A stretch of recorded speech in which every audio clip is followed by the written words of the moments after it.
In 1962, there was a debacle. In 1987, there were mistakes. You just heard from General Nambiar, who assessed the Henderson-Brooks report to see whether between 62 and 87 we learnt any lessons. And he says that no lessons were learned. The same mistakes were made in micromanagement. That is the reason why this report needs to be made public, and that is the reason it needs to be discussed. Rahul, these are very sensitive issues, and I think the classified documents cannot be just declassified because somebody has put the report and has come out after 50 years. Let us not get into all the intricacies of these several issues that are intertwined, whether it is national security. Madam, by using fancy words which mean nothing, you're saying nothing. And national foreign relations. By using fancy words which mean nothing, you're making no point. You haven't yet given me one cogent argument for why 52 years after the 1962 war, the Henderson-Brooks report still needs to be classified. Across the world, secret documents are declassified after 30 years. Why can India not do the same? Is it because you are worried about the impact this will have on the legacy of Pandit Nehru? That is why this report is not being made declassified, because there are no military operational aspects to this remaining classified so far. That we've established very clearly. Well, let us not give a political color to everything. Jawaharlal Nehru ji was a statesperson, and we may not say that the legacy will be disturbed or there should be something else, but this definitely is a very sensitive issue. I know that. And we should not be discussing you haven't come up, in such details in a public domain. The Congress isn't even being able to give a single, just don't discuss it. We're ostriches, our neck is buried deep in the sand, therefore we don't want to pull our head out. So what if Pakistan and China have their nukes armed at us? What do you make of the completely shambolic responses we are hearing from Amiben Yagnik? Ms. Sitharaman. Whether it's a union government or state governments, the last few years, particularly last decade, the increasing transparency element which has come into play in deciding public policy is a very important criteria to meet. And therefore, whether Kargil was immediately reviewed, which it was, and many of the experts would admit, today every such information which comes in public domain, you saw the Indian Express expose about, one troop marching towards Delhi. How much was it discussed in public domain to remove the apprehensions which are there in the minds of the people? And therefore, this is an age where everything has to be, if it has come out in public through legitimate source or even through leaks, we are discussing it. All of us are equally conscious about the implications on national security. I don't think we are handling it with irresponsibility. Our democracy in that level is definitely matured and it can handle it. And I strongly believe we have to have at least parts of it discussed so that we learn the right lessons. Absolutely. Bharat Verma, Ms. Yagnik has not been able to give a single cogent argument for why this report should remain classified. All she's saying is, don't discuss it in public. We can't discuss national security in public. That makes no sense. You have to discuss these issues in public. So there's pressure on the government to take corrective action. So the next General Nambiar, God forbid there's another war, doesn't find out that we haven't learned lessons for the last 70 odd years. Bharat. The reason for defending and keeping this report classified is very simple: to protect the fallout, political fallout on the first Prime Minister. You think there's nothing else? There is nothing else. But what has happened is that this report in portions has been available all along.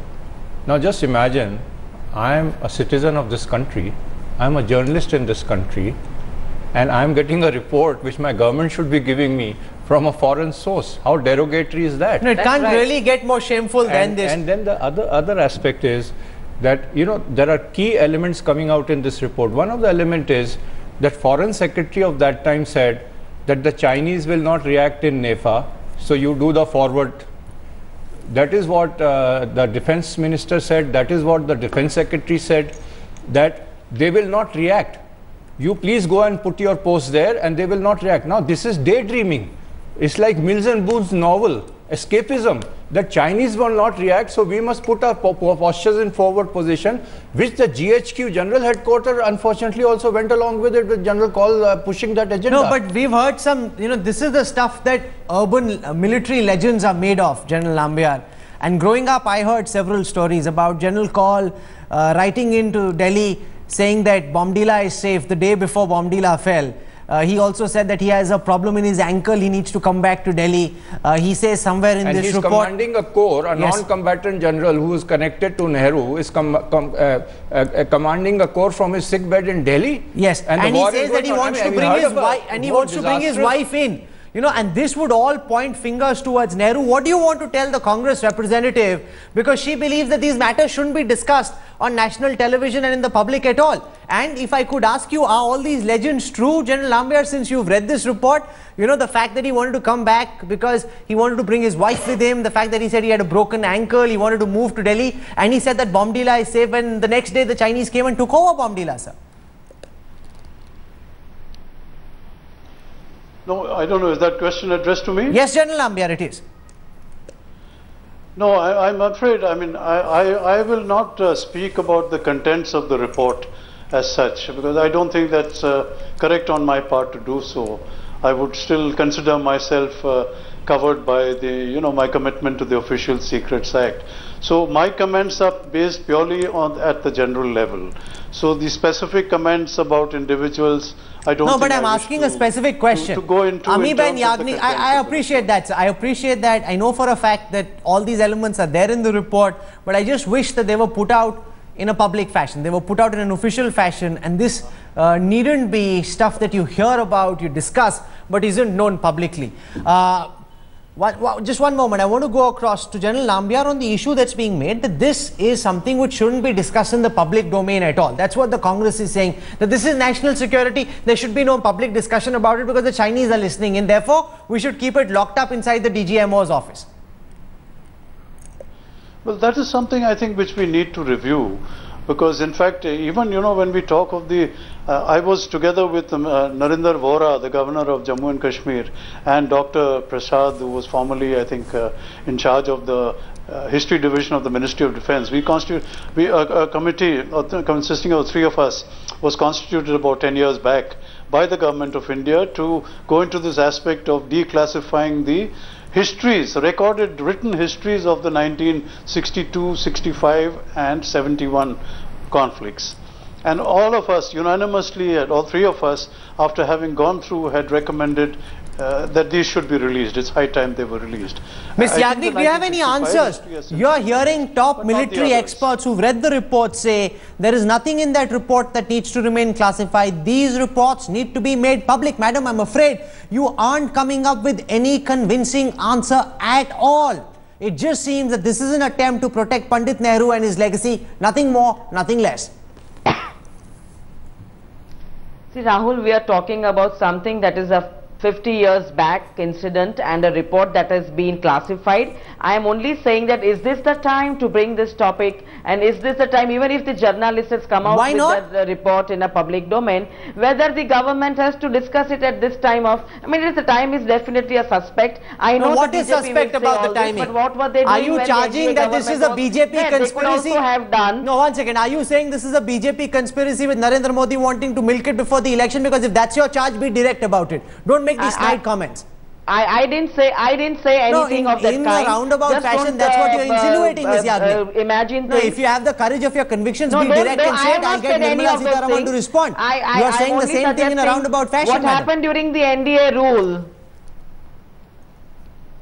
You're saying was there any attempt to see that why at this particular point of time? No, I have a direct question for Ms. Sitharaman. Ms. Sitharaman, can I put in one there are several opinion polls that seem to indicate that Narendra Modi could be the next Prime Minister of this country. Are you prepared to commit on center stage tonight, madam, that if there is a BJP government in the future, the Henderson Brooks report will be declassified in totality, regardless of the political consequences for the Gandhi Nehru family, ma'am? Much before I respond to that, I've been putting up my hand for quite a while. You should allow me to say one point. Yes, ma'am. Which is very important for us to understand. Whether we want to, I mean, after all, Jawaharlal Nehru was our Prime Minister. The Congress doesn't have to own him all entirely. He's a first Prime Minister of the country. But fact remains that there was a certain narrative which was built into analyzing 1962. And that narrative spoke only about the betrayal by the Chinese. What we now have to understand through this report and the details which may come out, and experts who are going to look at it are going to, in a very discerning fashion, tell us what is out of this. The fact remains that whether the Chinese betrayal argument holds good or not, what failures took place in our decision making? Where did we have loose ends? What kind of compromises did it make? Your party soon could have an opportunity to redress that. Will you do so? Answer my straight question, madam. You may ask me a straight question. Let me answer it. But the straight questions that I have got to ask on this. No, the Congress has no answer to those questions. That's been clearly established.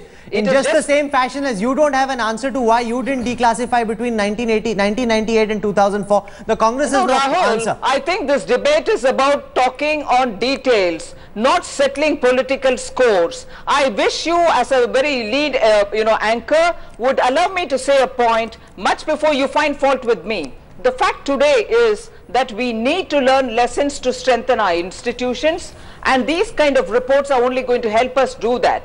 Now, if the attempt here is not to go into the details, that may not be healthy. No. As regards the report getting publicized after we form the government, it is not for me to speak now. It is for the government which comes in place. The BJP-led NDA will decide about it, and when we decide about it, I'll be the first person to let you know. I can't speak for them at this stage, at this moment. But the fact remains that the Nehruvian narrative is going to have to be looked in very clearly from the inferences that we can draw from this report, and that should be allowed.